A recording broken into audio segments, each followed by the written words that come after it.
Join me today as I show you how I made tags to go with the Alphabet Challenge 2025. This is letter B for Botanical. If you want to find out the details, please check out Miss Paint-A-Lot's channel. I will link her in the description. She started with the letter A the first week in January.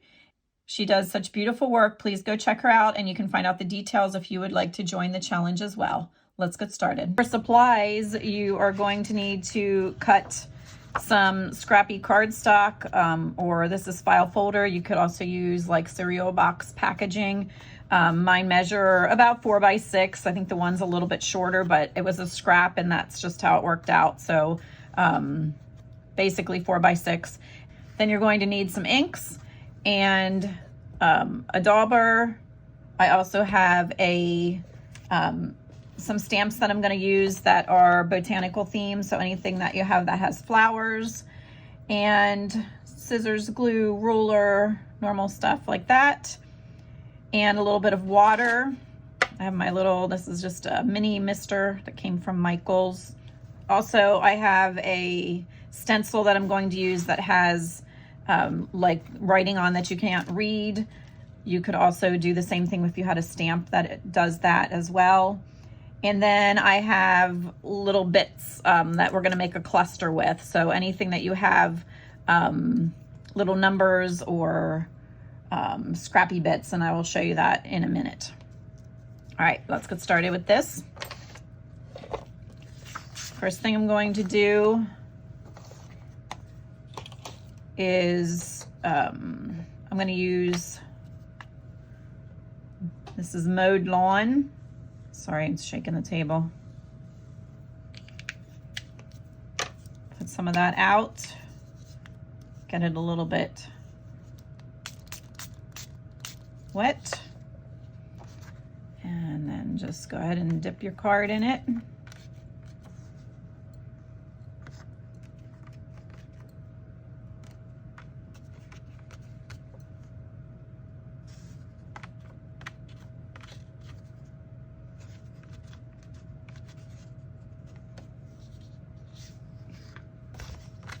See if we have enough left to do anything with this one.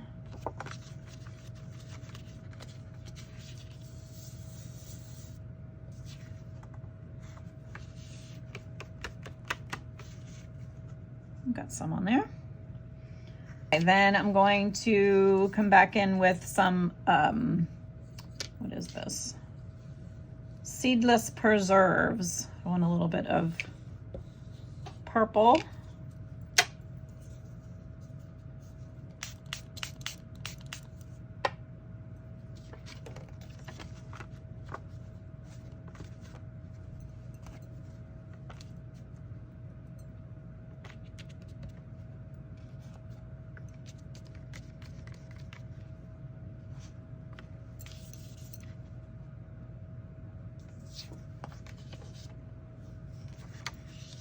Okay, that one looks good. And then I'm also going to change my mind here, and instead of doing them both purple, I'm going to grab a blue. This is Salty Ocean, and oops, spritz with water. And I just still left some of the purple on there.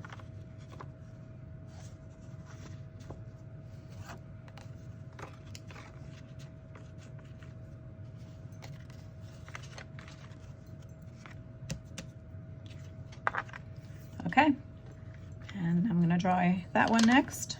All right, and you could of course stop at this point, but I like to grunge them up a little bit, so I am going to put down a little bit of Vintage Photo.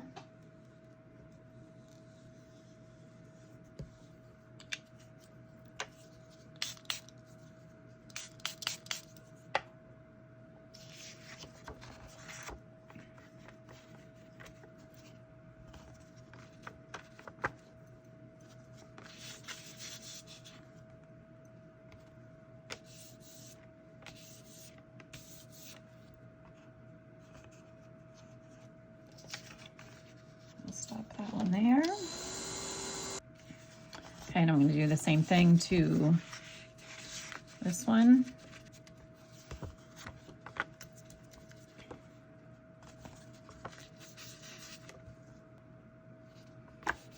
And after it's dry, you think it needs a little bit more, then you can always go back and add some more to it. Okay, I'm going to stop there and get these good and dry. Okay, so that left us with these.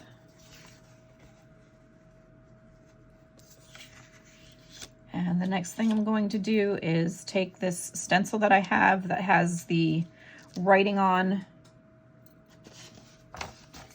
and just put a nice light background just so it kind of sets back in a little bit. And for that I have walnut. You could do it with whatever color you had, or like I said, you could use a stamp. Or you could use any stencil. It doesn't have to be the writing.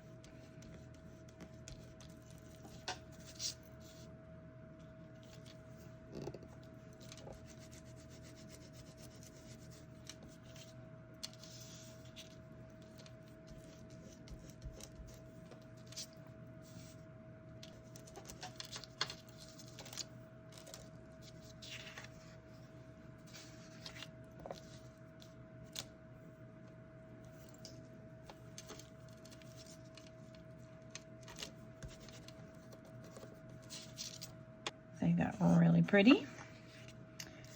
Okay, so next I'm going to stamp a botanical stamp on there, and I'm going to do it in black so it stands out.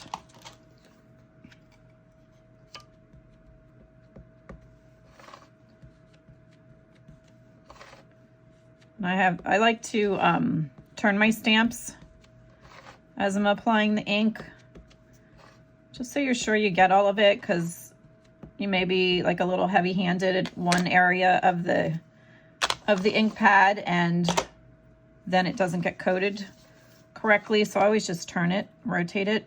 Okay, I'm going to put this down. I'm actually going to leave this one off to the side and leave room for a cluster down there, and it just makes it a little more interesting too. Not everything has to be dead center. Give the ink some time to transfer.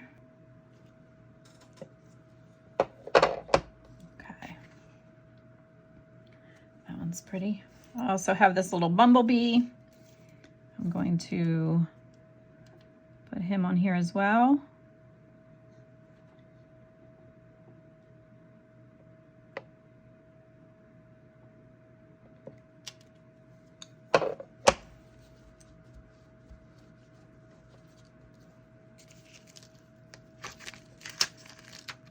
These stamps came from the Dollar Tree. The stamp that went with this, I have no idea where that came from. I had someone gave me some stamps, but also I pick them up at the thrift stores when I see them, so I'm not sure, and there's no marking on it at all.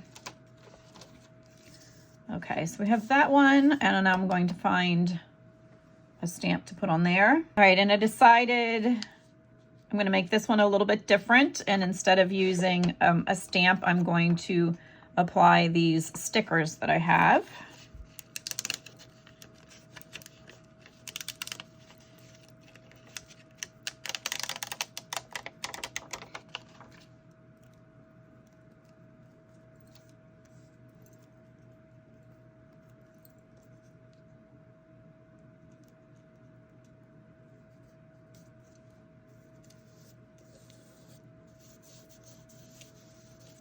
That looks really pretty. Now, the next thing I'm just going to work on is doing a little bit of a cluster on each of them. And I'm going to start with, have some tea bag pieces. I'm going to put a piece of that down on there. I'm just going to use the glue stick for that.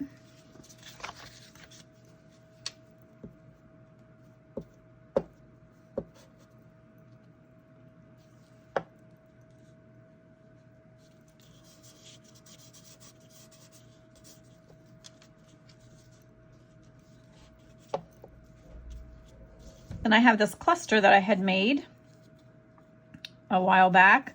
I'm going to put that on top of the tea bag. And one of these days I'm going to do a video on how I make all the clusters in like a mass make.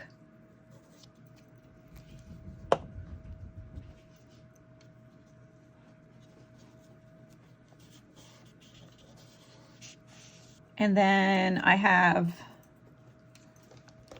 out of my box of numbers, one that I just picked here, and I'm going to go around it with some ink.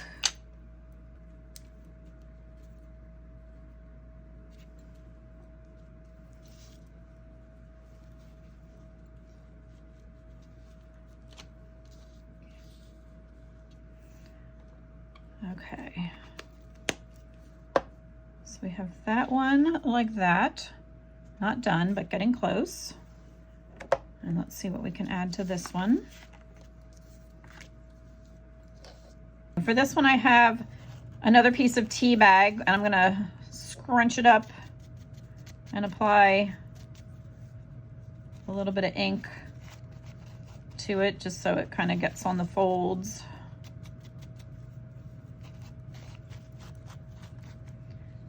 And it's just a little bigger than I wanted. I'm gonna put that down there.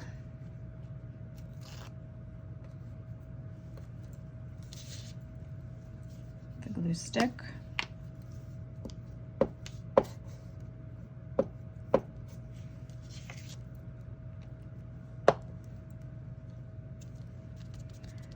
And I don't mind that it sticks over, and I don't mind that it's sticking up too. You can even scrunch some of the edges a little bit.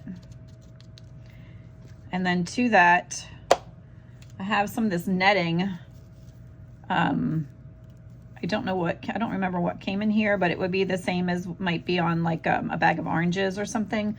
So I'm just gonna cut a little snip of that, and I'm going to put that on there just to add a little bit extra texture.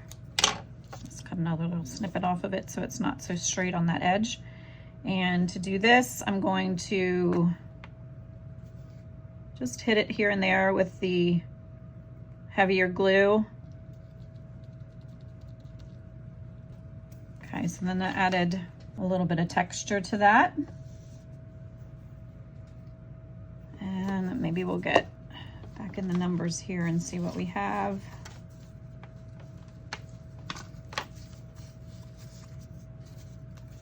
Too big.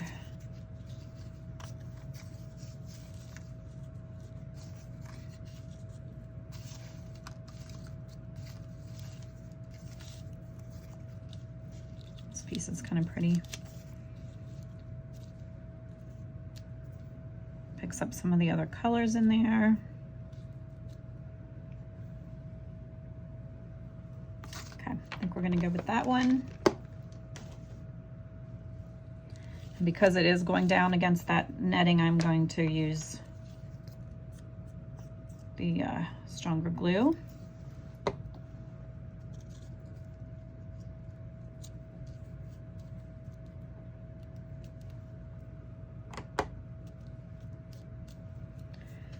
Okay.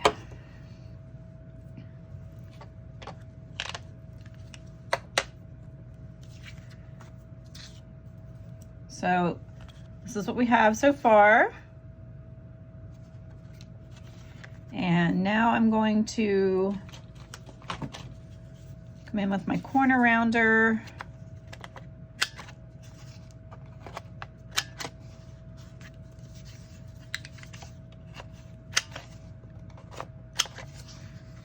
You do not have to do this part.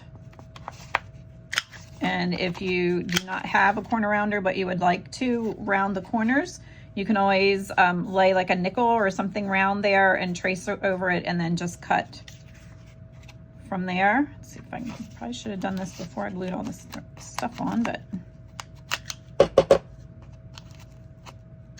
we go. Okay. So then the next thing I'm going to do is ink around the edges and then punch a hole. Okay, for this one, I chose this green, like baker's twine, and I'm making my own little like hole reinforcer. I had some just scrappy paper that I had done the same technique on. So I just cut out a little square, rounded the corners, and now I'm gonna glue that on there and then punch a hole through both of them.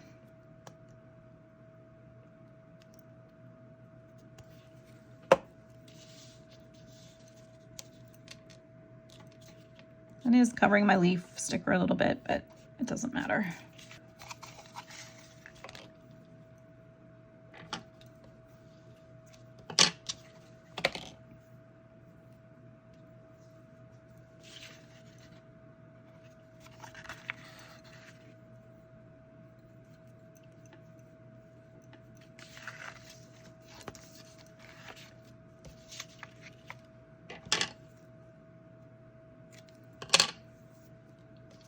Okay, so we have that one like that.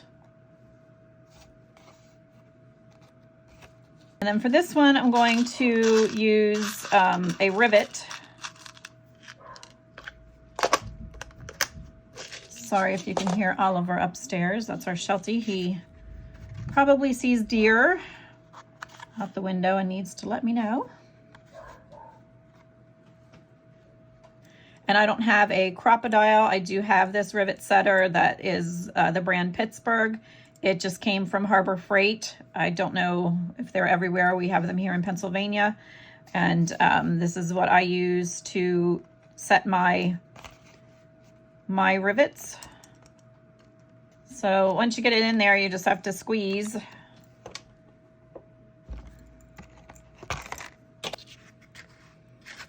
Okay, so then I have found this black velvety ribbon, so let me get that put through here and then we'll see what we have here at the end.